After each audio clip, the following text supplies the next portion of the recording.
Hey guys, okay, so this is my first live view. So bear with me, the camera will mess around and everything like that. Usually, I do most of my videos on my cell phone. So this one we're actually on the computer. I don't know if you can see it through there it is. If you look right there, the camera's right there. So we're doing this one on my computer because we're going live, and it was kind of the easiest thing to do. So basically, I'm looking at my screen behind, camera's right there. So I apologize about all the placement. So topic today is what I attract. So again, if you are unfamiliar, I am Miss Hotmess and her randomness. My life my life is definitely all full of random, and I'm definitely can be a hot mess at times. So that's what the qualifications are. And today I'm going to try to streamline this to be all one, because usually I'm all over the place, just to be upfront about that. But so I today noticed a pattern that basically, how do I explain this? So if you've seen my videos before, you know that I am an alcoholic in recovery. I am also technically an addict in recovery. Same technical thing. Technically, it depending on who you talk to, it could be different things. But so prior to getting clean / sober, I had a history of basically having to be drunk to let people basically sexually be with me. And so basically, I wasn't really focused on who or what I was attracting. Sorry, you're gonna hear background noise from people messaging me to the computer. So I apologize about the background noise.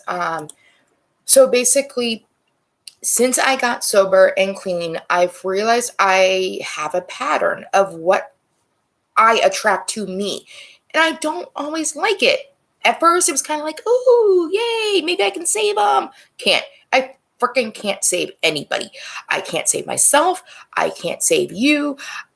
All I can do is, in the grand scheme of recovery, I can tell you my experience, strength, and hope of what I've gone through my life. And basically, maybe you, if you're like wanting help, you can take some of that and apply to your life. I do not have I don't work my program perfectly. I make mistakes, hence the fact of, like, since being sober and clean, I've made some really shitty decisions because I was self-seeking and was broken still and desiring basically any and all attention.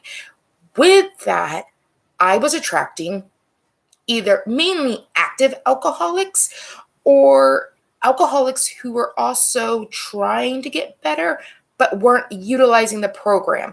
Like, they were still broken, they were choosing to stay broken, and they just needed to find an outlet, like I was at times, that didn't make them or me look at ourselves. Was that the best or the smartest thing to do? Hell no. And this is all what I'm talking about today is in hindsight. This is all stemming from the fact that basically someone from my past, when I was actively using and drinking, had reached back out to me today, and not the first time. And actually, kind of funny, the scope of where we originally met. It's not the first person, the first male to have the same qualities. Basically, when I've noticed that I've had multiple people from my past during a certain time frame of my growing up, high school. We're just gonna go with high school. That's what it is. So, backstory, I didn't lose my virginity until I was 21. Not because I wasn't interested or I was freaking fat. I really wish I had the picture here somewhere. It's in the other room. It takes too much time. I don't want to put it on pause. Plus, we're live. It's not working that way.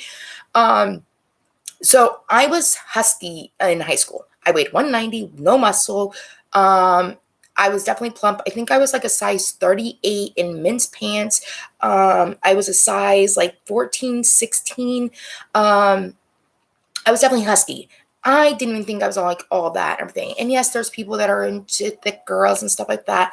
But it was kind of funny, like how later on, like during high school, No one ever gave me the time of day. Like, I had crushes, I had people I liked, and I would self-seek in the fact of like anybody who went to high school with me, especially I think was our junior and our senior year, if they can remember, I was notorious for wearing a white cotton dress shirt, aka men's dress shirt. It was mainly my dad's. I would grab his shirts and I would wear them. But the thing was, you could see through the shirt and you could see the bra I was wearing. It was a Victoria's Secret lemon lime bra. So the thing is, I was seeking attention, but like the thing is, this is where I think my higher power was like, listen, if you like try to seek out this attention, it's just going to end up being a bigger shit show. So we're going to kind of like cock block you. And so I basically, my senior prom, I ended up taking my brother's best friend because as a kind of a life preserver because the person I asked said no, which is fine. Like, it was my like dream, like whatever. And one of the 20 something people I had crushes on. I had crushes on people that were so out of my league. And I'm honestly talking about like out of my league. Like basically it was just there, it was all attraction and whatnot. But so back to my whole thing. So I basically didn't lose my virginity until 21. I've been very sexually conversating. Like when I lost my virginity, the guy that I lost it to really did not believe I was a virgin because of the way I held my conversations. I've been very aware and self-aware of things way earlier than most people are. And that actually is kind of like a bad situation. Like some people are like, oh, that's great. You know about yourself, sexuality.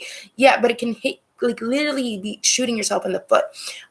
It scares people, things like that. But so over the years, especially about 5 years out of high school, I was drinking heavily at this point. That like I was just about to start doing drugs, but like basically like when I started drinking a lot, how I started drinking a lot from the day I started drinking, to be honest. But there were people that I was reconnecting with that were interested in me because they had a chance and they were like me, an alcoholic. That's me judging them, which is technically like I shouldn't. But when you are drinking more than I'm drinking, and I know I'm an alcoholic, and you show up places trashed and stuff like that, I'm going to judge you in the fact of that. But I really do. But I'm not going to judge you being like you're a bad person because you're an alcoholic. You're just a sick person who hasn't gotten well yet, in that grand scheme of things. So when I refer to that, I'm not being negative in that aspect.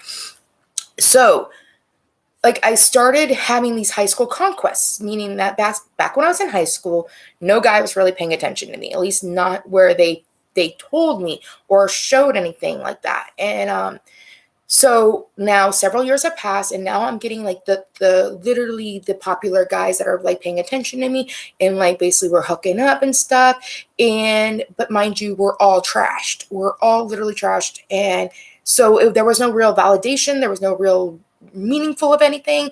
Yeah, it was just sex. But like at the same time, like I had to drink to let a guy physically be with me, which is not healthy in any way, shape, or form.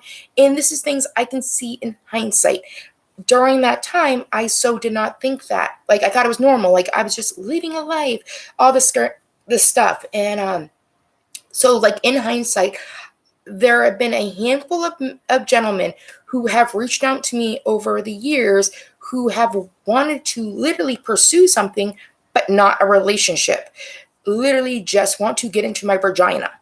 And now here's the funny thing is like a couple of these people, like we actually didn't do more than like hooking up, like as in like making out and stuff like that. A couple, yeah, like we got in the sack and stuff like that.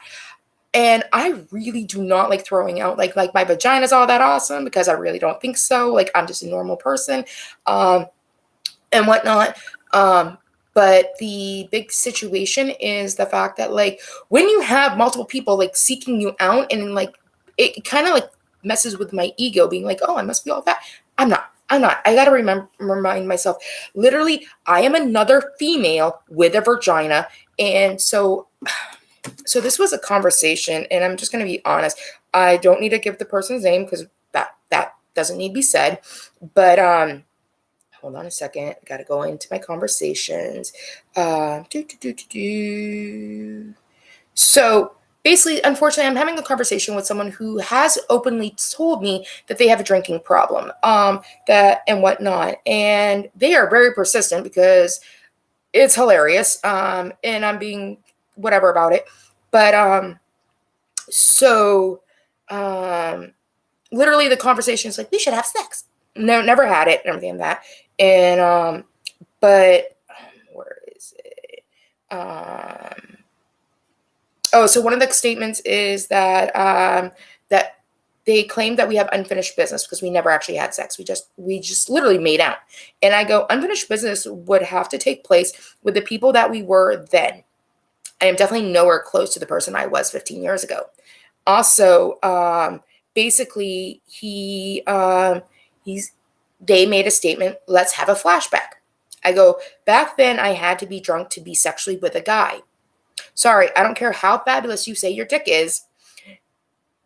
So not worth my sobriety. Sorry. Like that, I'm at least aware of today. Like there was a period in time that if a guy was telling me that they wanted to be with me, like I really was like, oh my God, self-validation. I'm so awesome. They want to spend time with me. Like, and I literally looked at sex as in like possible relationship, meaning that like that was like to me, sex was showing emotion of wanting more, which is bullshit. Like in a grand scheme of things, like yes, you have some people that have great chemistry, great sex in the bedroom, and they have a healthy relationship outside. Like there's that. That is kind of what I would love.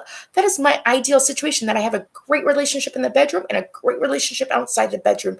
But it needs to be healthy. Like there was a point that the said person had made a statement where, and I'm going to be flipping back and forth through this conversation, and I had made a statement that basically I wanted something real. And they go, what's a real thing anyways? A lot of screaming and shouting. I responded back, that is called an unhealthy relationship.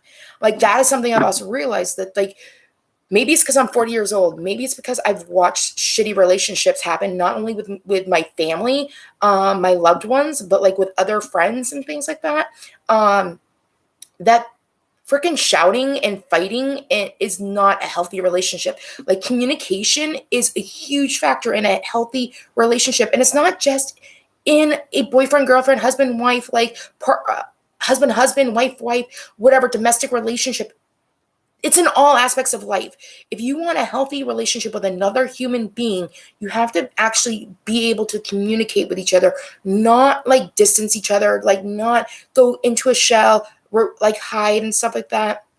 So it's kind of like basically like you need to. So my hair's a fucking mess. Excuse my language. I'm just like, um, but so basically, um, there's ways to learn how to have healthy relationships if you've not had one ever in the past.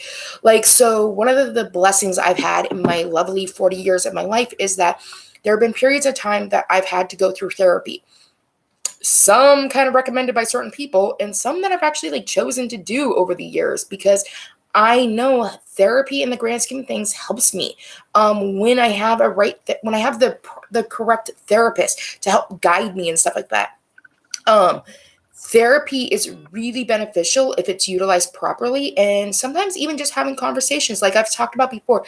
These videos have helped me to basically possibly help another human being, even if it's just one person out there who can identify with something I've talked about, maybe not even the whole thing, but can be like, oh my God, I totally have been there. I totally identify. That was me. Oh my God. Thank you. Like I am not that freaking crazy. But like basically like I need to get the shit that's in here out, because if I let it stay in here, it is so horrible. It can destroy me more than it already has. And like the last 9 years of my life have been hugely different than it was before. Like, and it wasn't like it happened overnight, but it's been a blessing. Like in hindsight, like it's all in hindsight. Like the things I've learned for the last few years have been wonderful. I've learned how to try to have an open conversation, stop being so demanding, stop thinking like I'm entitled to things. Perception, what I see in a situation might not be what someone else sees. And that's okay. What someone else perceives could be absolutely something different, and that's their 100% truth. But like what I see, that's mine. But sometimes you need an unbiased situation or a person to help you rectify. And that's what therapy helps. It comes to when it comes to like couples counseling and stuff. It's not saying either one of you guys are broken or the fact that like it's not going to work. It's more giving you the correct tools to make things happen. So back to who I attract. So it's kind of funny when I legit have realized that there's been multiple people from high school who have like tried to reconnect with me. And again, it's mainly for the bedroom. But like when I've also said, like, I'm sober, I don't drink anymore. And they're having a conversation with you absolutely tanked. And it's like you're trying to be nice and civil and like not be like, because I've also learned that like if I was to judge these people and be like, you're a bad person, I don't want to talk to you, like I might be their lifeline to the fact that like maybe giving them hope that they're not a horrible person and that they can get better by whatever means it is. And because my past is not freaking squeaky clean. Hell, I was arrested on 4 felony charges. I literally got kicked out of college. And it wasn't like I was 19, 18, 19, 20, 21, 22. I was 30 years old. I knew right from wrong. And my disease literally like was so broken inside of me that I thought basically helping other people was a way to keep friends. And keeping that, like basically, if I did X, Y, and Z for these people, that would keep their friendships, which is bullshit. Like, if you're really my friend, you're gonna love me and want me around no matter how fucking batshit fucking crazy I am. And maybe only take me in a grain of salt at times, because I can be really a lot at times. But at the same time, you're not going to like basically judge me for the mistakes I've made, and especially if I've learned from them. So like, why should I be any better than anybody else by thinking that like just because I got a few 24 hours underneath my belt by literally God's grace, because if it was me trying to like do this on my own, I can't. I physically cannot keep a drink or a drug away from me without my higher power. Holy crap, I'm gonna start crying. Sorry.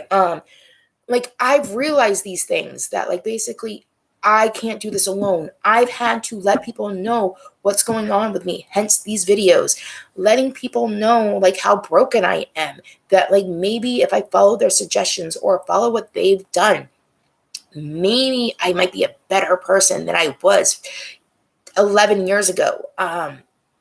I still make shitty decisions. Like in sobriety, being clean, since I put a drink and a drug down, I literally have hooked up with people who I thought I was in a relationship with. My side, my perception was one thing. Theirs was completely different. We were not on the same page.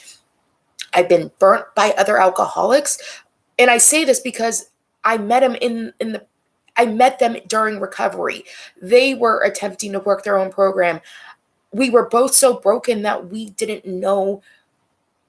We probably did know in a sense, but what I mean by this is that like we didn't know how to get out of ourselves. Like we didn't know how vicious and how fucked up like even our actions by putting a drink and a drug down, that still our character defects were still running rampant. By self-seeking, needing attention from another person, the validation of like what sex is versus love, like all these things. And unfortunately, I've had partners who have died, not like immediately the next day. Thank God for that. But I was part of their story that maybe if I hadn't, maybe they would have gone on a different path. At the same time, that is not guaranteed.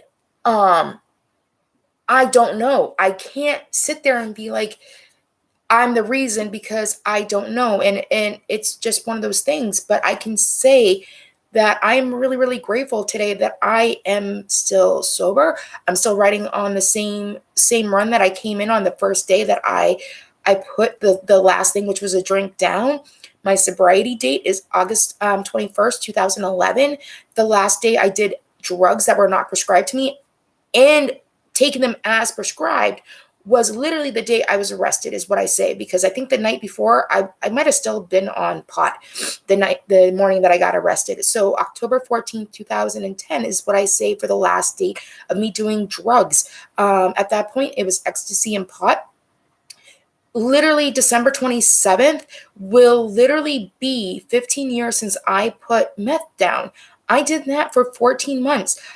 Literally October 1st, 2004 was the first time I put meth in me. And prior to that, I said I was never putting anything up my nose.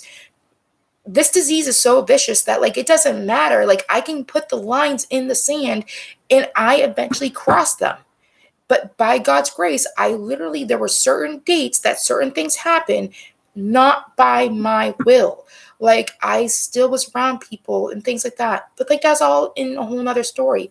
But like my choosing of things were like, let me seek out another sick person because they understand me, which is bullshit. Because if a sick person, not a well person, what I mean by this is there are different levels, meaning that like basically when you choose to put things down and you decide to get clean and sober, like you still might be sick. Like you might even have decades of time because you haven't picked up an item. But if you are not in the right headspace, you are legit still sick. There have been times in my sobriety and everything that I have legitimately been to the point of still sick. Like I made sick decisions, sick choices, and I was looking to basically do those things. Today, I can truly say that like with it, I'm much healthier on a mindset than I was even last year, even with the pandemic going on. But I'm still not perfect. I'm still not well, but I'm more well than I was a couple years ago. So it's one of those things that basically like I still make some shitty decisions, but today my shitty decisions aren't trying to get in a relationship with someone who's actively drinking. And when I'm talking about like actively drinking, I'm not talking about like someone who can go to the bar, have a beer or whatever, or a couple drinks, like literally stop and go home and have a normal life. Like basically a normal drinker. Like there's different levels. Basically you have like normal people can choose to put the drink down. That like, so I think I have coffee in here. So basically like, I think you can see a little bit of that. There's coffee in there. So you can tell I'm not totally a coffee addict because I think this coffee's been working on for about, since like 1:30. And it is currently almost 5:30 currently. And so if this was a drink and I was back out there drinking and everything, that this coffee started off up here, this would have been gone within a half hour. Like I had to drink to function. Normal people can work on this for even leave it, like leave the drink there, go away. Like I literally I would get angry at people who would leave half a drink, like waste it. Like I'm like, what the hell? So like that's how I know I had a problem. And many other reasons too and everything, but I'm just trying to kind of like justify, like explain the fact of it. But so if someone drinks normally, my type of person, if you drink in any way, shape, or form like I used to, not probably the best mix. It is unhealthy for me to be in a relationship or even a sexual situation with someone who is actively drinking, who is doing all that type of stuff. So like as much as my ego is like, oh my God, someone's paying attention to you, like they want to get you in the sack, I am very, very grateful that today I don't have to join that bandwagon. That like legitimately, like as much as my ego is like, go do it, I have to remember that's my disease trying to destroy me. Because today my emotions are fully on point, to the point that like I feel like shit when I just hook up with someone just to hook up with someone, even if I have a sexual need, I truly like know my value of the fact that like I'm a fabulously awesome person. Again, not perfect. What I mean by me being a fabulously awesome person is the fact that like I have a heart of gold to the point that it can be considered a character defect. I absolutely, oh my God, I'm going to do this again. I truly, absolutely love my family. Um, I probably don't say it enough. Even with shit that's gone on in my family, um, like I can absolutely love someone and truly like wish that they were a different person at the same time. Um, so that's where like that situation is. But I also like know that like that is where compassion, that's where empathy, like those were those emotions that I used to like drink to hide, um, and everything. That's been given back to me. I um I also know that I am a good human being, even though I've made mistakes. I have morals. I I have a guilty conscience when I do something wrong. And I 99.9% rat myself out, and I'm a horrible, horrible liar. It's actually kind of funny because most people who knew me for a couple years, um, I've done sales. I do really good in sales.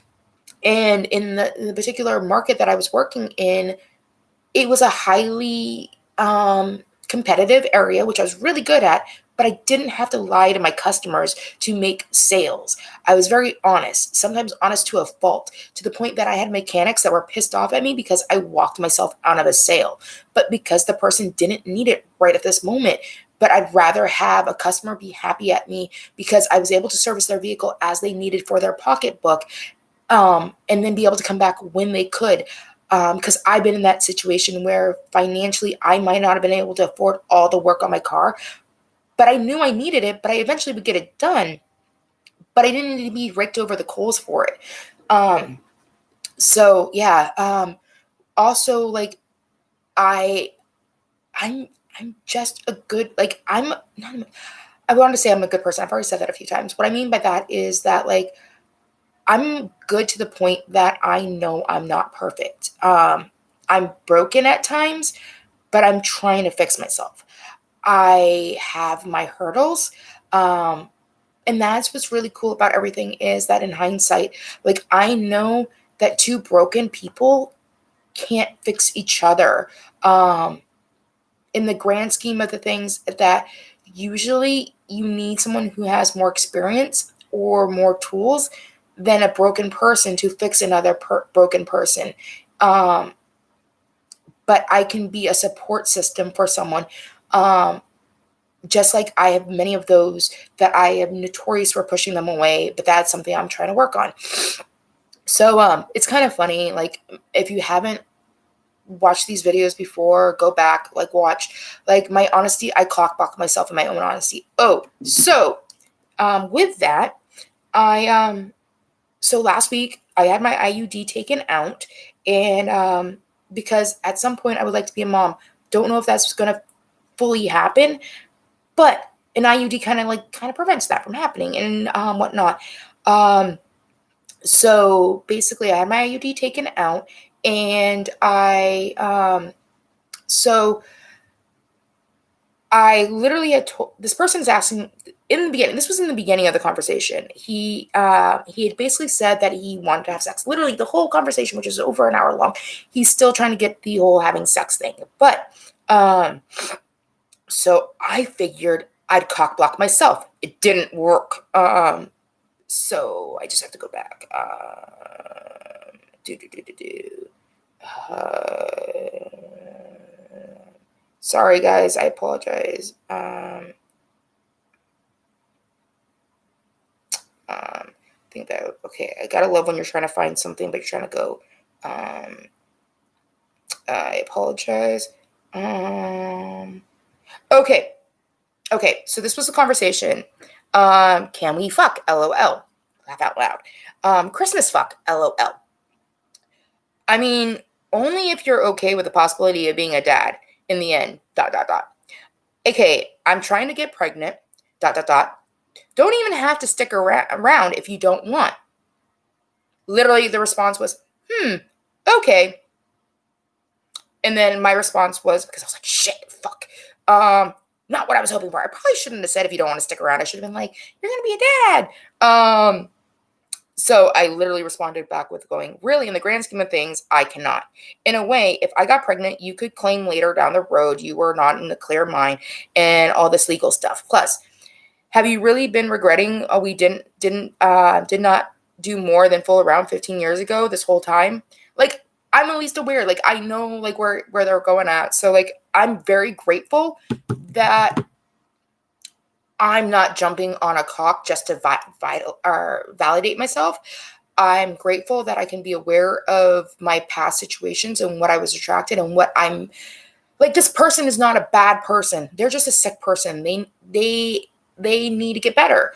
So I'm not saying like maybe down the road when you're like literally like, they actually asked later on again, like when can we have sex? I'm like, when you haven't had a drink for a year, to be honest. Because in all honesty, like if you are newly sober or clean, or you think you might have a drinking problem or a using problem or whatever, like you might think you're an alcoholic or an addict, I would gladly reaffirm the fact that like the day before you choose to put something down, that person is not even going to be remotely close to even who it is a week later, but hugely not the same person you are a year later. To make it even better, again, I have 9 years of clean and sober time. I am nowhere near the person I was 9 years ago before I put that drink down, before the court had told me, like, by the way, you need to go to AA because, yeah, you might have been arrested on 4 felony charges for drug related, but we see you have a problem. And I'm grateful for that. So I'm grateful over the years things have changed, and I can see how things have changed with me and that I deserve better. And I still make some shitty decisions on the guys because I like lately my biggest thing has been like, oh my God sent me this person. Because so last year I normally I like guys that are my age or younger. But last year I dated a gentleman that was about 17 years older than me. And I was like, oh my God put him in my life to show me like da da da da da. In the grand scheme of things, he didn't really want a relationship, even though we were together almost like 5 months. I was more of a project for him, so to speak. And that's the way my perception is. Like, it is what it is. But at the same time, like, I know I need a person who's going to value me for me and all that great stuff. And that's where I'm at. And peace. Everybody, I apologize for it being 33 minutes of video. I should have said this beforehand. If you are new to my videos, please share, like, subscribe, comment. I don't care if you like are like, dude, Felicia, you're a fucking raving lunatic. Whatever. Comment, please. Let me know how you feel. If you experience anything, if you notice patterns like I've noticed, all that good stuff. I'm here to literally be the hot mess and the randomness of your life so you don't have to be that. I'm okay with that. So it is also really close to the holiday season. I hope everybody has a wonderful holiday season. And please be safe no matter what. And thank you for your time. Good night, guys.